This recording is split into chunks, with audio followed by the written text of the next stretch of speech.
On est le 19 janvier 2006 et Sherman, 73 ans, se met à crier et à trembler en plein milieu de son salon pour littéralement aucune raison. D'abord les yeux grands ouverts, puis totalement tétanisé, il va finir par trembler et se mettre à gueuler à tue-tête qu'on essaye de le retrouver, qu'on essaye de l'enterrer. Sa femme, elle sait pas quoi faire, elle court vers lui, elle lui demande ce qui se passe. Mais il est là, en train de trembler au milieu du salon, les yeux grands ouverts, et à crier qu'il a pas envie d'être enterré vivant. Qu'il a pas envie qu'on va le retrouver, qu'on va l'enterrer vivant. Ça va durer plusieurs longues minutes jusqu'à ce que finalement sa femme arrive à le calmer, mais Sherman, il est pas bien dans sa tête. Il y a un truc qui va pas. Ça va durer plusieurs jours comme ça. Même la nuit, en s'endormant, elle espère que le lendemain ça ira mieux, mais elle voit très bien que son mari, il refuse de dormir en fait. Il est fatigué, il est éclaté, il a peur, il est tétanisé, il est apeuré toute la journée, toute la nuit. Il a peur que ces personnes le retrouve et l'enterre vivant. Dans son entourage, dans sa famille, personne va comprendre parce que Sherman, il est pas alcoolique, il se drogue pas, c'était un travailleur dans les mines à l'époque. Il a 73 ans, mais il est plutôt en bonne santé honnêtement. Mais malheureusement, malgré tout, ça va faire que s'aggraver et au bout de 2 semaines, on va le retrouver décédé en fait. Il aura mis fin à ses jours par arme à feu. Mais qu'est-ce qui a pu arriver à ce type pour qu'en 2 semaines, il passe de totalement sain d'esprit à complètement exploser et même décide de se suicider en fait. Back in time, on se retrouve le 5 janvier 2006, le jour où Sherman est devenu complètement dingue. Et donc 2 semaines avant qu'il se donne à mort. Il est chez lui, il est posé sur son canapé, il regarde la télé, puis d'un seul coup, il a une douleur à la poitrine. Elle est gênante, puis de plus en plus persistante. Bon, le gars il a 73 piges, à cet âge-là on commence à avoir des sérieuses peurs liées à ça, donc forcément sa femme va appeler une ambulance, il va directement être envoyé à l'hôpital et on va lui faire des tests. Bon, bonne nouvelle, le docteur lui explique qu'en fait c'est simplement un problème de vésicule biliaire, il n'y a pas de souci à se faire. Par contre, soit il décide d'attendre pour voir si la douleur elle passe, soit il se fait opérer direct. Mais il y a de grandes chances que la douleur va pas s'arrêter comme ça, quoi. Donc après avoir réfléchi quelques instants avec sa femme, il décide de se faire opérer, c'est le plus logique, et c'est d'ailleurs ce qui va se passer. Il est préparé, déshabillé, désinfecté, on va le mettre sur son lit, on va le pousser jusqu'au bloc opératoire, et il va se retrouver là, allongé dans cette pièce blanche, très lumineuse. Il va avoir autour de lui des infirmières, un chirurgien, un anesthésiste, et c'est comme ça que notre ami Sherman, il va entamer son opération de la vésicule biliaire. On va lui appliquer un masque sur le visage, pour essayer de le shooter un petit coup, juste lui mettre une petite claque, pour qu'après l'anesthésiste, sans aucun problème, il va lui déverser dans les veines par intraveineuse les 2 drogues nécessaires pour l'anesthésie générale, puisqu'évidemment ça va être une anesthésie générale. L'anesthésiste va s'approcher de Sherman, commencer à lui injecter la première drogue, celle qui va paralyser totalement son corps. Ce premier produit en fait, il sert surtout à ce que les muscles ne bougent pas, ne réagissent pas lors d'une opération, puisque ton corps des fois juste il comprend pas ce qui se passe. Et la deuxième, elle sert à t'envoyer directement dans l'espace, te faire t'endormir et surtout faire en sorte que tu ne ressentes aucune douleur. Le problème c'est que l'anesthésiste en fait il met que la première dose. Il oublie de mettre la deuxième drogue, celle qui va l'endormir et surtout lui permettre de ressentir aucune douleur. Mais à ce moment-là, Sherman il a aucune idée qu'il a reçu qu'une drogue sur 2. Donc il est posé, il est dans son délire. Le chirurgien va commencer à lui dire bon bah c'est bon, on va faire un décompte, faites un décompte à partir de 10. Puis ensuite, vous dormirez, vous allez vous réveiller. Sherman, il est là, 10, 9, 8, 7, 6, 5, 4, 3, 2, 1. Puis il se rend compte qu'en fait, dans le passé, quand c'était déjà fait opérer, il avait jamais pu compter jusqu'à 1 en fait. En général, à partir de 7 ou 6, bon, c'est déjà fini quoi. Mais là, il se rend compte qu'il peut voir en fait. Ses yeux fonctionnent. Il ressent toujours la température de la pièce, froide. Il ressent toujours la dureté de la table d'opération sur laquelle il est allongé. Il se rend compte juste qu'il dort pas en fait. Donc il va se mettre tout simplement à demander au docteur pourquoi il met du temps à s'endormir. Mais il se rend compte qu'il n'y a aucun son qui sort de sa bouche. Parce que ses cordes vocales, elles-mêmes sont paralysées en fait. Ses doigts, ses orteils, ses mains, ses bras, il est totalement paralysé puisqu'il a eu la première drogue qui va le permettre de ne plus bouger en fait pendant une opération. Mais il ressent toujours tout autour de lui, il entend, il voit et il peut ressentir la douleur. La seule chose qui peut bouger et difficilement, c'est ses yeux en fait. Il essaye tant bien que mal de regarder à gauche, à droite, d'essayer de les tourner, mais les gens sont déjà concentrés sur l'opération puisqu'elle est en train de débuter. Et c'est là qu'il va entendre scalpel et qu'il va littéralement voir le chirurgien en face de lui commencer à lui ouvrir l'abdomen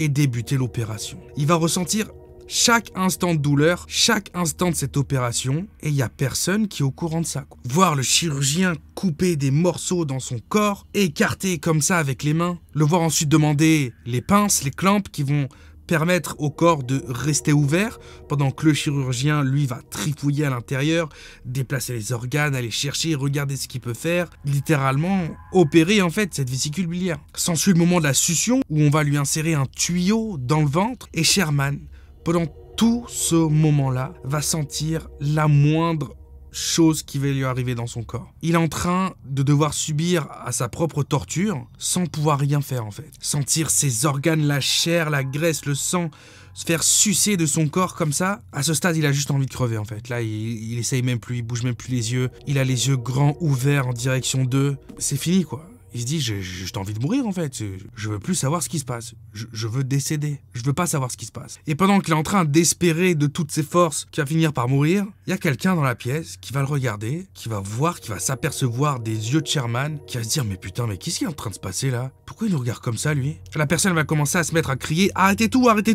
il est vivant, enfin il est carrément réveillé en fait, il est en train de tout ressentir. Il est conscient là les gars. Le chirurgien en PLS total, il ressort les mains du bide de Sherman, les mains pleines de sang, pleines de chair, il sait pas quoi faire, il va regarder derrière lui, il va appeler l'anesthésiste, il va lui dire mais putain ramène-toi, qu'est-ce qui est en train de se passer?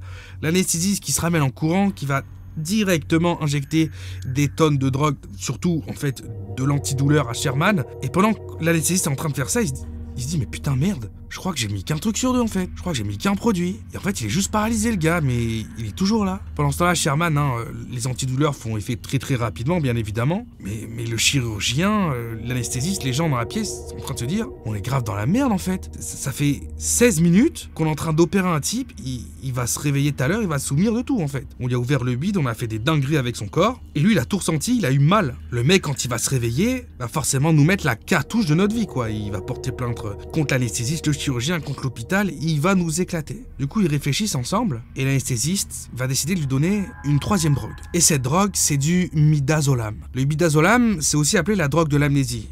Une fois qu'on te file ça, t'oublies tout ce qui vient de t'arriver en fait, littéralement. L'anesthésiste va donc lui donner ce midazolam pour complètement effacer ses souvenirs et Sherman, quelques heures après, va se réveiller en salle de réveil, complètement opéré, se rappelant de rien. Le souci, c'est que, malgré le fait qu'il se rappelait de rien du tout, son subconscient, lui, il a été traumatisé en fait. Ça a pénétré son esprit, ça a pénétré son cerveau, et Sherman, depuis ce jour-là, quand il est rentré chez lui au soir, il a commencé à avoir des hallucinations et à péter un câble. Puisque pendant ces 2 semaines avant qu'il commette son suicide, il n'en avait aucune idée, mais les souvenirs flous qu'il avait de gens qui essayaient de l'enterrer vivant, qui essayaient de lui faire du mal, cette pression qu'il ressentait dans son corps, dans sa cage thoracique, c'était simplement ces souvenirs qui essayaient de refaire surface, mais qui était bloqué par cette drogue en fait. Ça va finir par le rendre complètement fou et au bout de 2 semaines, il va donc ôter sa vie à l'arme à feu. Sa famille, elle a pu découvrir ça en enquêtant sur l'opération, puisque forcément sa famille s'est dit mais il a jamais été fou, il se drogue pas, il fait rien. À quel moment il décide de sauter la vie comme ça en fait? Donc leur enquête va les amener à enquêter sur cette opération, puisque c'est à partir de ce jour-là qu'il avait pété un câble. Et en enquêtant sur son opération et en récupérant tout le retranscrit, que ça soit de l'opération ou même le dossier total médical, ils vont prendre tous ces dossiers-là, toutes ces feuilles, ils vont les apporter à un autre hôpital qui va faire, lui, une enquête. Et cet autre hôpital, son constat, il est définitif, quoi.